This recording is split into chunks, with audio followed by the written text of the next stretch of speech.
Hello viewers, in this module we will see about the water pollution, causes, effects, the prevention and measures to control the same. As we all know, this planet Earth that sustains life is the only planet that has life, and the discovery of life on another planet would be the greatest discovery. So this planet is also called as the blue planet, or it's also called as our Earth. But unfortunately, the Earth has been polluted from various sources. This could be from the point sources or from the non-point sources, from industries, from your domestic or residential, various other areas. Let us now see these things in detail. Now the objectives of this module, after listening to this module and lecture, you will be able to understand the sources of water pollution, describe the effects of the same of pollution on the environment and of human health. You will also be able to understand and comprehend the control measures for reducing water pollution. So now our Earth, as I said, has been pristine, and in the very early times or in the ancient times, it was undisturbed and we did not have so much of activity. But after industrialization, we have seen that the Earth is getting polluted, the human population has also doubled and tripled, and right now the population is also facing putting a lot of pressures on our environment. So now where is all the pollution coming from? This could be from various sources, and even for example the natural processes like volcanic eruptions or your earthquakes, even these can also give rise to pollutants. But they have been happening all these years, for all these centuries. So natural processes are not what we are really focusing on, but the anthropogenic or the human induced factors of pollution, that is actually important for us to take on this module. And the effect of the pollution depends upon the various factors. You have seen in the figure about the volcanic eruptions. So as I said, they have been operating from the very beginning, and they are not so much of a concern. But the human induced or anthropogenic activities contribute to a very high extent of water pollution. Now if you see in this figure, you can see so much of the plastic and the debris which is floating on these waters. So anytime you go to the Dal Lake or you go to any other wetland or water body, we can see that the tourists also pollute the waters to a very great extent. So you find the plastic and all the pollutants that are floating on the surfaces. So human activities contribute to a very high source of pollution. The effect of pollution now depends upon the human population. So as we have said before, the human populations have been increasing, and India is actually reaching a very high population level. The lifestyles and technology. So these days we use a lot of technology, and everything is technology dependent, from your electronic mobiles or other gadgets that you use for cooking and various other purposes. So these can also cause a number of pollutants to enter the ecosystem and degrade the same. Pollution can also be primary or secondary. Now primary we refer to when the pollutant is directly coming, without any reaction, it is directly entering the environment. But secondary, when the pollutant or the something which is actually coming into the environment, that is getting interacted, or it is mixing up with some other chemical, moisture or sunlight, and then you have the product, the photochemical product or the oxidants that cause the pollution. So therefore they can be defined as the primary and the secondary type. Now the pollution can also occur at various levels. So the Earth does not have the political boundaries like India or Pakistan or Bangladesh, but here the pollution can be local, regional, transboundary and also global levels. So that is why the Chernobyl disaster, that which occurred in the erstwhile USSR, so when this occurred, the entire Scandinavian region was also contaminated with the pollutants and the contaminants, and the countries in Scandinavia like Sweden and Norway and Denmark, they banned the import of the milk and other dairy products from USSR. So this was the effect that was seen over there. So the pollution does not have any political boundaries, and they can be transboundary and they can be global in nature. Now let us go on to certain definitions. So what do we mean by environmental pollution? So pollution is defined as an undesirable change in the physical, chemical and the biological properties or characteristics of any component of the environment, and this could be the water, the air, the soil, and that can cause harmful effects on both life, on human health and also on property. So when we mean by pollution, it is not necessarily meaning that it is only causing some damage to the human health, but for example acid rain that is acidic in nature, that can even cause harm to the historical monuments, like for example Taj Mahal. So there is etching that is taking place of the marble or of this precious stones. The same way, let us come on to what is known as water pollution. So water pollution can be defined as an undesirable change in the physical, chemical and the biological characteristics of water, and those standards that are set by the parameters for the water quality. Biological oxygen demand and chemical oxygen demand, these are also very important terms that are used in the field of environmental science. So the BOD defines the amount of oxygen that is used by a microorganism in its metabolism for breaking down organic matter. Chemical oxygen demand, that is the amount of oxygen that is used, that is to chemically oxidize a pollutant. So these are these two terms. Now let us come on to certain concepts. So the waterborne toxic chemicals, these can arise from domestic waste, from the agricultural sources. These may be the pesticide or the fertilizers. Then we can also have them from the industrial waste. Now even in the industrial waste, we have a number of waste. This could be from the tanning industry, from the leather industries, from the textile industries where you have a lot of dyes and lot of color, then the bleaching agents, all these are being released to the environment. In the same way, the plastic manufacturing, you have the polyvinyl chloride, microplastics. So the microplastic, that is why this year the theme for the environment was beat plastic or beat plastic pollution. Same way polythene, so that is why the government and we are all emphasizing on ban this plastic and the polythene also in order to carry your things. We need to carry our own jute bags. These are some public awareness where we can educate the people so that we can avoid the polythene and the plastic waste. In the same way, solid waste is also a very important source of pollution. Dead organic matter, the acidic material, mine tailings. So even in the mining and in the ore, we have a number of the mine tailings that are entering. Same way the dyes which we have already discussed and so on. So number of these water pollutants are entering the different water bodies, the wetlands, and they are being contaminated. And when the humans are actually affected when we consume them in the form of our drinking water. So finally, we have seen that all these pollutants are entering the water bodies, and ultimately where do they all end up? So they all come into our oceans and the seas.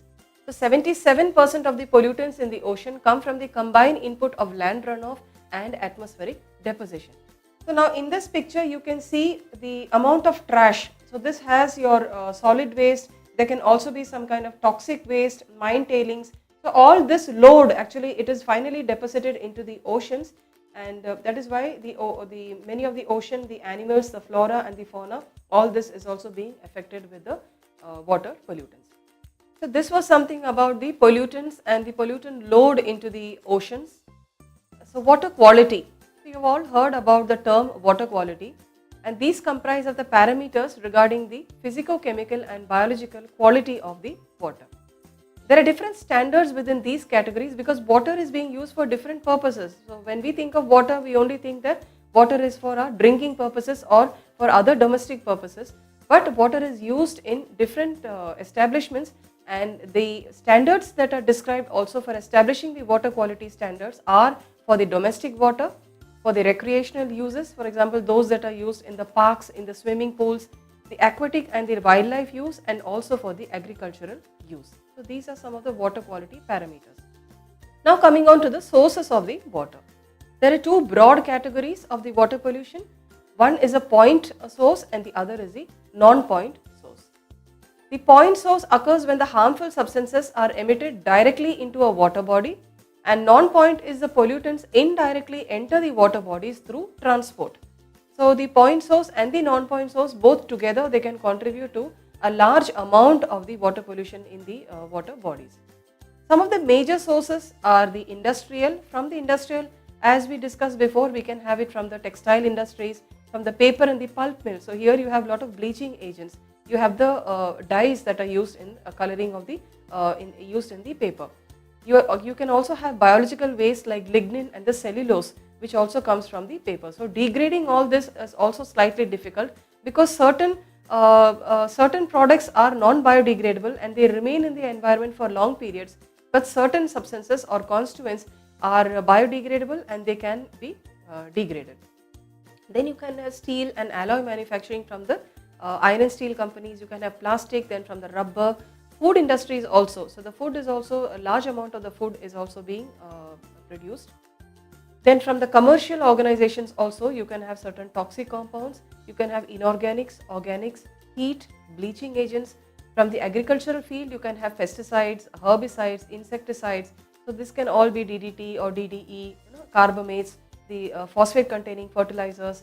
So these are all quite harmful to our environment. Then we have the domestic waste. Now from the domestic, mainly they are from the detergents or from the sewage. The detergents also, they can contain some amount of phosphates or nitrates. Then the sewage is also there. Then oxygen demanding waste can also be released. Then from the oil spillage. So oil spillage, normally this occurs during oil transport or petroleum transport. It occurs in the marine ecosystem where the tankers and also accidental spillage occurs. Deep sea drilling operations can also release a large amount of oil into the oceans. So here again, oil can clog the gills and the respiratory systems of the whales or of the flora and the fauna that are surviving in these water bodies. And oil explosions can also occur in this, and cleaning this is a very big challenge. Though there are some bioremediative applications also, like using Pseudomonas and other fungal species are also right now being experimentally used in order to clean up for the bioremediation of the oil spills. Now further on, we can also have the natural geological activities like weathering and also volcanic activities, which can also release certain pollutants into the water bodies. Now let us see some inorganic substances which are also responsible for certain kinds of pollution in the water bodies. Most inorganic substances are relatively stable and they are not biodegradable. So that means they are sometimes not soluble also in the water. The first important case is mercury. Then we have cadmium and lead. So the mercury is really a very toxic form, and there have been reports also. We will come on to a case study also which describes the mercury pollution, and this is used in the manufacture of the thermometers. Mercury is also used as amalgam in the dental amalgam and filling. It's also used in the manufacture of batteries. The same way, cadmium is also important in certain industries. Lead is used in the manufacture of lead toys, in the pipes that are used for the water purposes. Then we have fluorides. Fluoride can also be from the natural contaminant. Naturally, like fluoride is present in the geologically in the rocks. Then an excess amount of fluoride, that is, if it crosses 1.5 ppm, then that can cause fluorosis, and that is causing health effects on the bones and the teeth. Then we have arsenic. So arsenic is also a very toxic heavy metal, and this causes arsenicosis. And this, if we take a case study which is very important in the entire belt of the West Bengal, Bangladesh and Assam. So the Center for Science and Environment, they have conducted detailed experimental studies where they collected 4,200 drinking water samples from the hand pumps in Dibrugarh and other areas of this whole belt, and they found that there were elevated contents of the arsenic present in the drinking water. And arsenicosis, normally it manifests after 10 to 15 years of ingesting this toxic metal. And the people there, they complained of the mottling of the teeth, and then they had a certain amount of the skin disorders where the hands were actually keratosed. You have the hardened hand and the hardened feet. So they were actually keratosed, and the first stage that occurs is the melanosis. Then you have the keratosis, and then finally it leads to the arsenicosis. And number of people have been affected with the same, and it can also lead to leprosy-like lesions, which can also cause skin cancers. So arsenic is deadly poisonous, and this is a serious cause of concern. Now one thing is, as I said, geologically that belt may contain amounts of arsenic, but then there is also aggravated use of arsenic containing pesticides in the region, which can also contaminate the drinking water supplies in that region. So this is a classic case study of arsenic water contamination in India. So next is nutrients. So there can be a large amount of nutrients also that can cause pollution in the waters, in the surface as well as the groundwater levels. So in nutrients, the two important constituents are the phosphorus and the nitrogen and nitrates. Now when we talk about the phosphorus, so this is released maybe from the detergents and also the phosphorus from the domestic and also from the agricultural field. So there are certain substances that are applied to the agricultural fields for increasing the plant productivity. So this phosphorus and also the nitrogen and nitrates, both together they can cause eutrophication of the water bodies. So eutrophication is nothing but the there is a sudden enrichment of the lakes or the water bodies, and you have a lot of the algal blooms, or that is, a lake is enriched. So we have a lot of algal blooms, and these algal bloom will actually deplete the dissolved oxygen levels that are present in the water, and they will prevent the normal flora and the fauna flourishing in that region. So they will deplete the oxygen, and they will also release some kind of toxins into the water that prevents the growth of other that is a normal plant or the fauna that is thriving in that region. These toxins can actually cause toxicosis to the fauna that is living there, especially the fishes. So that is why we say that the lake is enriched or eutrophication occurs. Then also the nitrogen also causes another important syndrome in the younger children or the infants. When they drink this contaminated waters, it can cause the blue baby syndrome or the methemoglobinemia. So you can see in this figure where the whole baby actually, it appears blue in color. That is why the term referring to as the blue baby syndrome. You can see the iron, which is very important, the normal color of the hemoglobin, and in methemoglobin due to defective syndrome, and the baby is not able to synthesize that hemoglobin in the proper way. So this is a very toxic hazard of the nitrogen and nitrate pollution in the waters. Now the next is the pesticides. So the DDT is a very important pesticide, and for example, the importance of environment and environmental science itself came only after this DDT event. Rachel Carson, a biologist and environmental conservationist, and she brought out the importance in her book The Silent Spring, where the birds actually, they were poisoned with this DDT, and this was actually an eye opener. Certain cyanide compounds, they all this enter the wastewaters through the agricultural field. So DDT is a non-biodegradable compound. It is not soluble in water, but it is bioaccumulated and biomagnification can occur. So that is, the DDT is actually magnified in the food chain, and when human beings consume, so for example, if this is there in your ground level, then that can enter the first level or the primary producers, and when human beings consume the same, it could be a plant product or the animal product, then there could be bioaccumulation of this compound in the body, and that can cause biomagnification and disastrous results on health effects. So that is why DDT is now banned in the countries. The next important component is polycyclic aromatic hydrocarbons. Now this is released from gasoline, burning of coal, and even from the tobacco and even incense sticks, burning of incense sticks. There has been some reports that in the houses where they burn the incense sticks, there the polycyclic aromatic hydrocarbon levels are much higher than those who even smoke the cigarettes. So that is the toxicity. You can see from this the amount of toxic components that are present in this important compound. And another problem with the PAH is they persist in the marine environment for several years, so they are not biodegradable. They can be extremely toxic to the marine life, interfere with the normal reproductive cycles in many of the animal species and marine organisms. Oil and grease.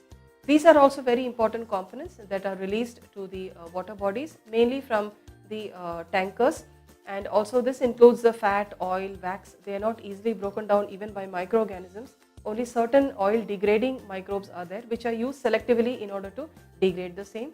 They can increase the biological oxygen demand levels, they can cause foul odors and attract flies, mosquitoes and other vector, and they can cause the vector-borne diseases.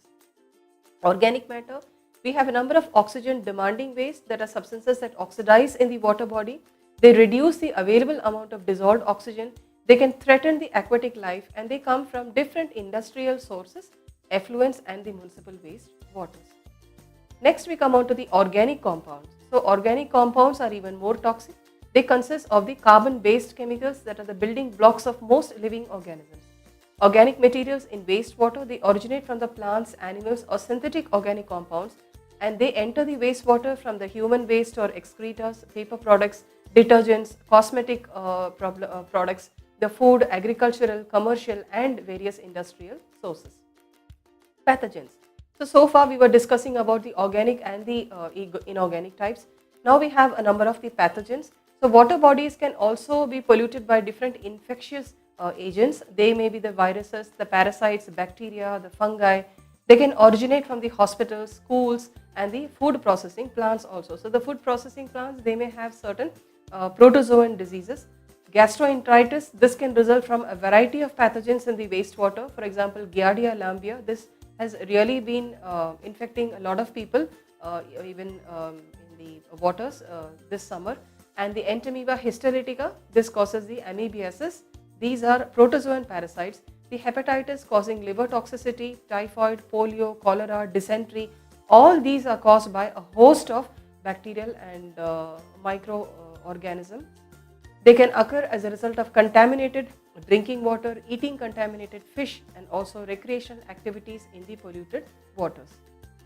They can also occur as a result of contaminated drinking water, eating contaminated fish or recreational activities in polluted waters. So these are the different ways through which infectious agents and these microorganisms can enter the human body through water.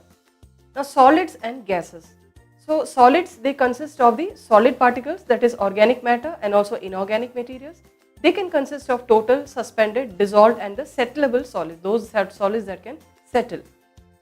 Gases, again the water bodies can have toxic gases, for example methane or hydrogen sulfide, which has a rotten egg smell, ammonia, which can be toxic and they can result in asphyxiation hazards.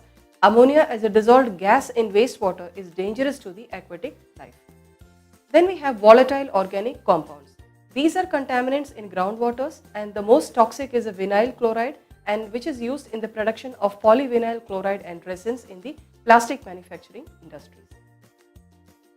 Other sources, they can include the carbon tetrachloride used as fumigants, household cleaning agents, tetrachloroethylene used as a solvent and in the manufacture of the chlorofluorocarbons.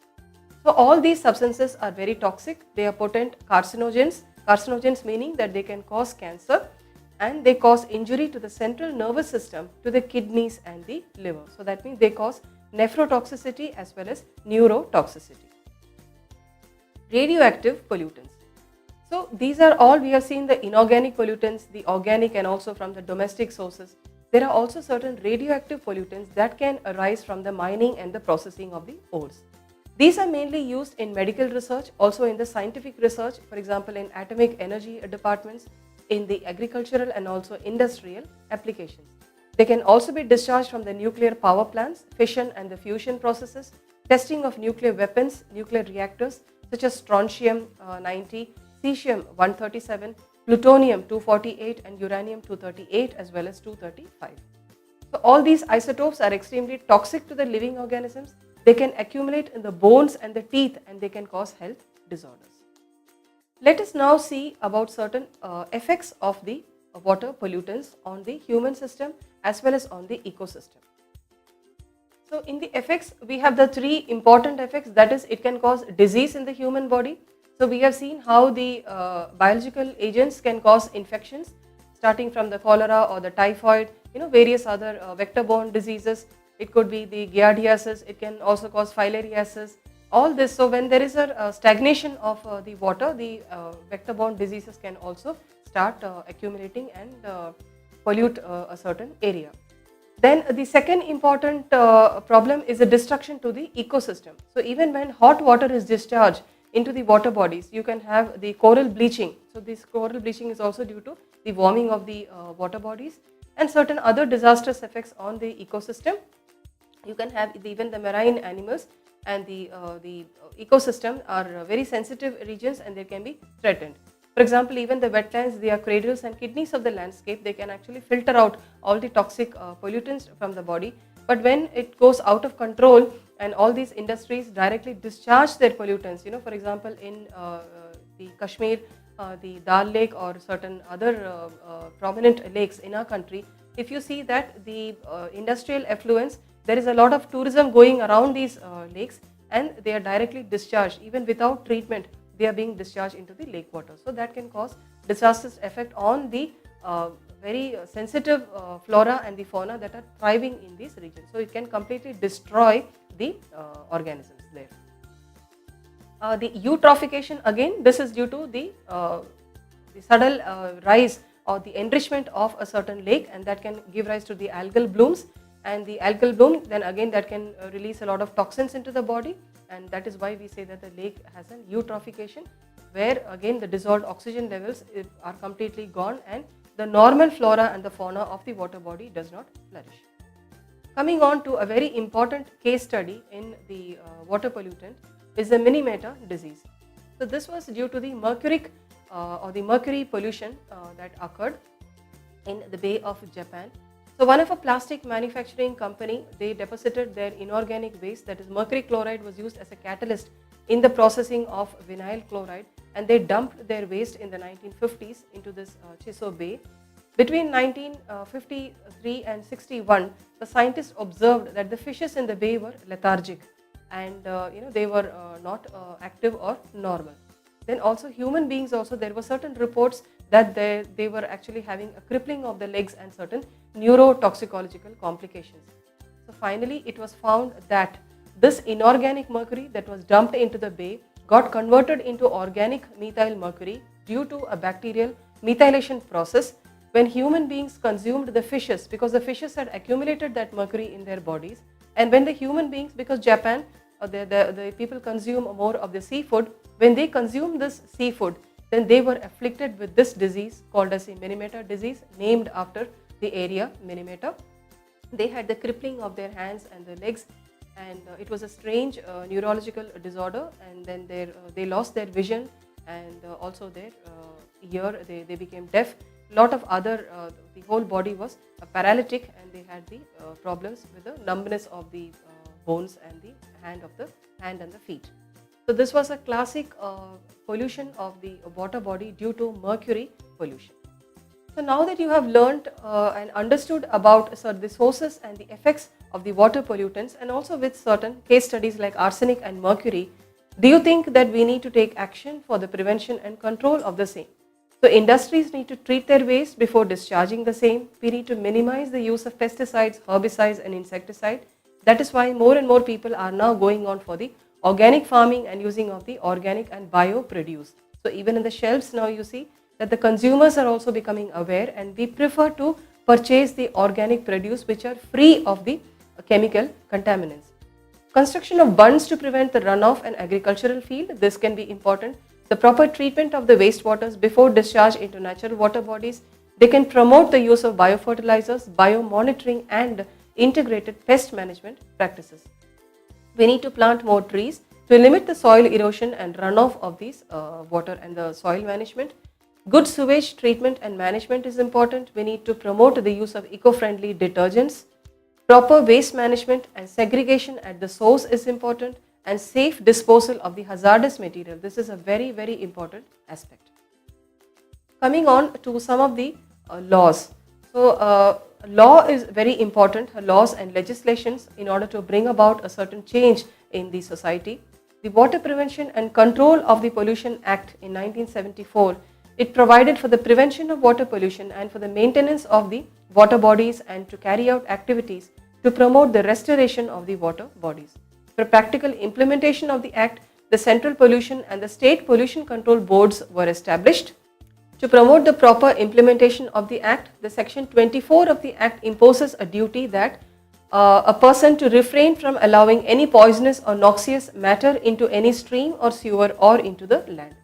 Also, no person shall knowingly enter into any stream in a manner so that can impede the flow of the water or any other way to cause pollution to the water bodies. And also, any person who violates with the provision of this section of the Act shall be made liable to be punished with imprisonment of 1 year and 6 months, which may extend up to 6 years. So this was an account of the water pollution, the sources, the effects, and the prevention and control of the same, and the act which is very relevant in this sense. The summary of this lecture, we have learned that the water pollution, its effects on the human health and also on the ecosystem. We have also seen some control measures that could be taken for reduce the water pollution. We also learned that the various sources and types of the water pollutants, how they are causing disastrous effect on the water bodies, how industrialization and anthropogenic factors have led to the deterioration of the water quality.